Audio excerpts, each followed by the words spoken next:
merubah KUHP, saya merubah KUHP. Itu bukan baru. Sejak awal dulu sebelum saya masuk DPR memang dua itu. Kenapa? Karena kita kalau berprofesi kan paham banget, paham sekali bahwa KUHP dan KUHP harus dirubah. KUHP satu produk kolonial, ya kita paham sekali. Kalau KUHP itu produk orde baru, kita tahu banget. Jadi advokat itu hampir gak ada harganya kalau menurut KUHP yang lama yang existing berlaku. Nggak boleh mendampingi kalau belum berstatus tersangka, benar nggak? Kadang-kadang ini Bang Hamid ini mendampingi klien udah pakai dasi, pakai jas, wanginya dari 5 meter udah tercium kan?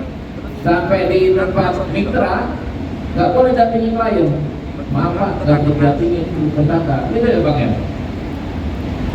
Dibayar mahal kadang-kadang tapi nggak bisa bekerja, gitu. Apalagi yang di grassroots, teman-teman. Saya sendiri advokat ya baik, mulai dari bawah ya.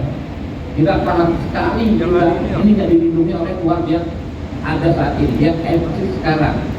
KUHP sekarang ini ya sangat-sangat tidak menghargai peran advokat dan peran hak tersangka. Karena itu misi utama kita adalah ya merubah itu semua. Kita tahu namanya hukum acara pidana itu mengatur antara negara melawan warga negara, konflik negara lawan warga negara dalam persoalan hukum. Warga negara itu adalah orang yang bermasalah dengan hukum yang diwakili oleh advokat. Kita berhadapan mendampingi rakyat ya yang berhadapan dengan negara. Rakyat mencari keadilan biasanya buta hukum, nggak punya duit, ya, struktur kerja sosialnya rendah, berhadapan dengan negara yang powerful, punya hak menahan, menangkap, punya budget, punya aparat dan lain sebagainya. Apa yang terjadi kalau tidak ada penimbangan kewenangan? Dia timpang selama ini. Teman-teman semua yang di sini pasti tahu sekali, begitu banyak orang yang sebetulnya tidak bersalah harus mendapatkan hukuman. Begitu banyak orang yang kesalahannya ringan tetapi dihukum berat karena tidak ada perlindungan maksimal dari advokat. Kemarin kan ikut soal kewenangan lembaga negara mana yang dirubah atau dikuatkan dalam KUHP baru. Kalau kita nggak perlu terus itu kan harus diperkuat itu warga negara. Warga negara di mana? Advokat. Jadi yang harus diperkuat dan KUHP baru adalah advokat. Benar nggak? Setuju nggak yang perlu diperkuat adalah advokat? Bukan karena kita ego, bukan, tapi karena kita ini mendampingi rakyat mencari keadilan. Kenapa akhirnya pasal-pasal fundamental kita dobrak di KUHP? Tadinya baru kita mendampingi ketika berstatus tersangka, sekarang bisa. Tadinya mendampingi pun dia hanya bisa catat dengan diam. Ya, tidak berargumentasi. Sekarang bisa mencatat, bisa berbicara, bisa menyampaikan keberatan dan keberatannya itu dimasukkan di berita acara. Setuju nggak gitu? Kurang gagah apa lagi kita? Mendampingi, mencari keadilan. Jadi bukan gagah-gagahan ego profesi, bukan. Enggak. Kita mendampingi rakyat mencari keadilan. Hak tersangka diperkuat, ya kan? Harus ada CCTV dan lain sebagainya. Ini apa? Untuk mengontrol negara. Jangan sampai negara dan aparatur negara berlaku sewenang-wenang dalam menegakkan hukum.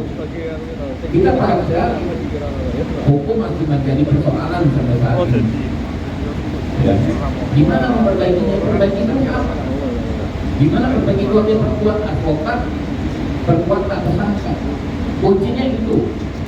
Bukan memindahkan kewenangan dari penyelenggara satu, saya kan ke penyelenggara negara lainnya, dari aparat ke aparat lainnya. Percuma ngapain? Kemarin sempat ada usulan, kalau nahan harus oleh hakim, harus persetujuan hakim.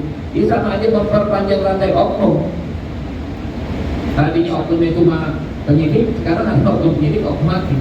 Kasihan pencari keadilan. Tapi kalau advokat diperkuat, pra-peradilan diperkuat, hak untuk menahan, syarat-syarat penahanan itu dibikin seobjektif mungkin, Syarat penahanan kan yang sekarang berlaku kan kacau. Adanya apa? Ini yang paling diapal para pengacara nih, kekhawatiran melarikan diri, kekhawatiran menghilangkan alat bukti, kekhawatiran mengulangi tindak pidana. Hanya 3 kekhawatiran. Orang khawatir tidak bisa ditahan, ya kan? Ini kan kacau banget, gitu kan?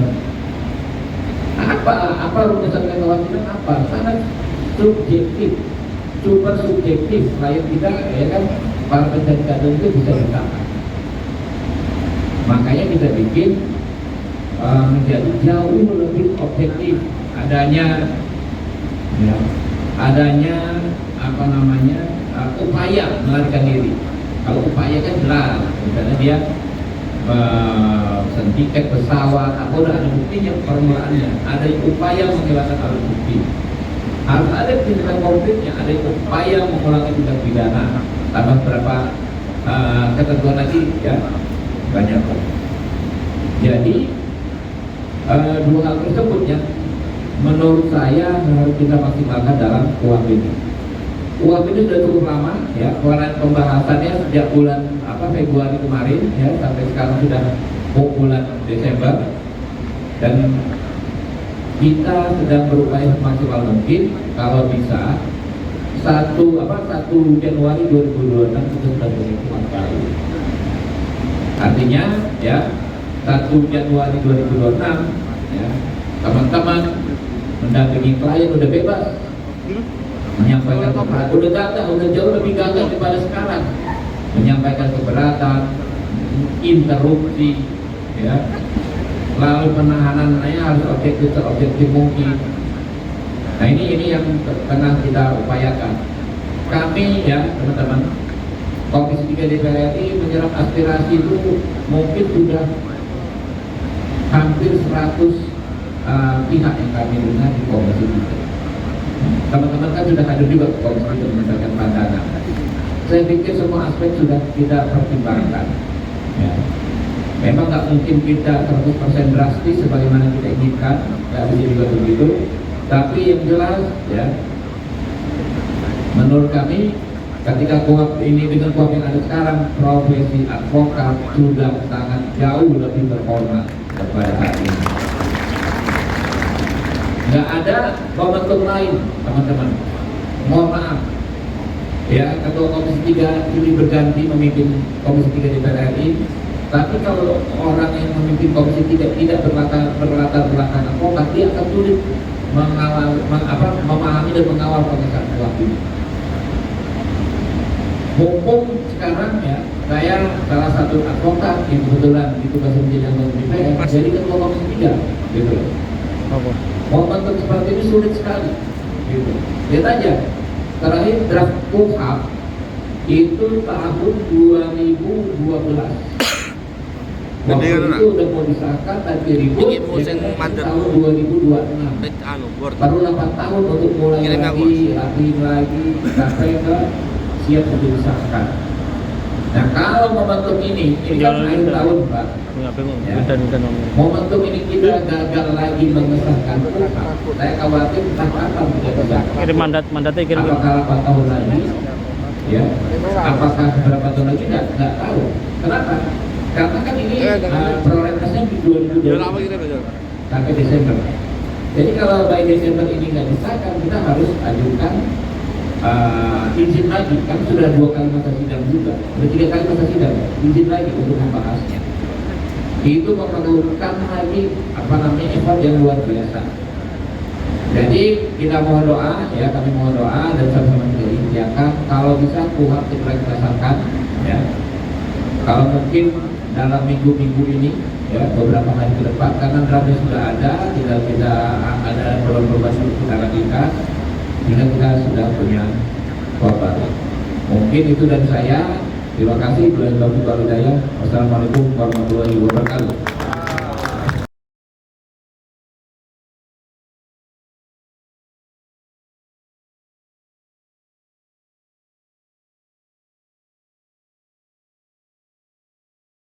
Dan pimpinan sidang, pada intinya kami akan membicarakan sama seperti rekan-rekan kami yang lain yang sudah membicarakan. Intinya terkait dengan KTA pimpinan sidang. Memang KTA ini kita kesulitan dalam mengembangkan penambahan anggota. Ya memang dari persyaratan yang ada memang mereka agak kesulitan. Dan kalau bisa ditambahkan juga terkait KTA ini kita bisa melakukan pencetakan sendiri.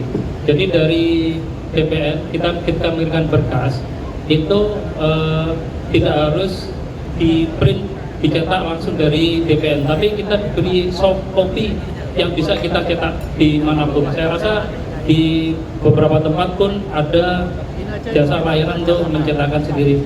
Itu terkait karena ada rekan anggota kami yang sudah mengajukan, tetapi karena alamat kantor kami itu pindah, akhirnya tidak sampai dan sampai sekarang tidak diketahui keberadaan KTA-nya ini. Dan maksud saya biar kalau terjadi hal-hal demikian itu ketika kita scan barcode atau kita inputkan ID itu bisa nampak muncul copy dari KTA anggota tersebut, jadi kita bisa cetak sendiri. Itu usulan kami dari Kabupaten Sumberjo. Yang kedua, izin pimpinan sidang yang terkait bantuan hukum ya. Bantuan hukum selama ini saya sendiri mengalami ya, di Posbalkum itu tidak semua perkara bisa dilakukan pencairan dan terkendala kebanyakan ini karena akreditasi. Akreditasi ini memang jadi persyaratan yang memang menyulitkan.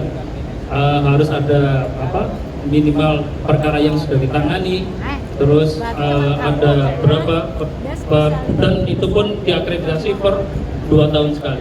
Saya mohon izin kepada pimpinan apabila ada bisa menjembatani kami dari LBH itu